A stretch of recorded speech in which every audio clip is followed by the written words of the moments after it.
పచ్చని పొలాల మధ్య అందమైన చిన్న బడి. మధ్యాహ్నం భోజనం గంట గణగణ మోగింది. పిల్లలందరూ కేరింతలు కొడుతూ తమ లంచ్ బాక్సులు తెరిచారు. కాని 3వ తరగతి చదివే రవి మాత్రం తరగతి గది వెనుక ఉన్న వేప చెట్టు కింద దిగులుగా కూర్చున్నాడు. ఆ రోజు వాళ్ల ఇంట్లో బియ్యం లేక అమ్మ వంట చెయ్యలేదని పాపం రవికి మాత్రమే తెలుసు. ఆకలితో కడుపులో ఎలుకలు పరిగెడుతుంటే కన్నీళ్లాపుకుంటూ తలదించుకున్నాడు. అది గమనించిన రవి స్నేహితుడు రాము తన బాక్స్ తీసుకుని రవి దగ్గరికి వెళ్లాడు. రాముకి అర్థమైంది రవి ఆకలితో ఉన్నాడని. కాని రవి ఆత్మగౌరవం దెబ్బతినకూడదని రాము ఇలా అన్నాడు.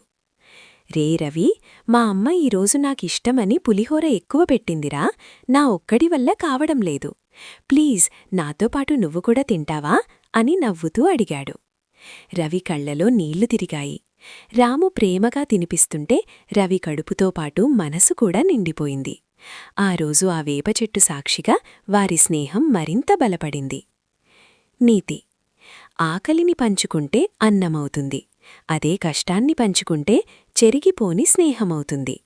సహాయం చేయడమంటే ఇవ్వడమే కాదు, తోటివారి భావాలను గౌరవించడం కూడా.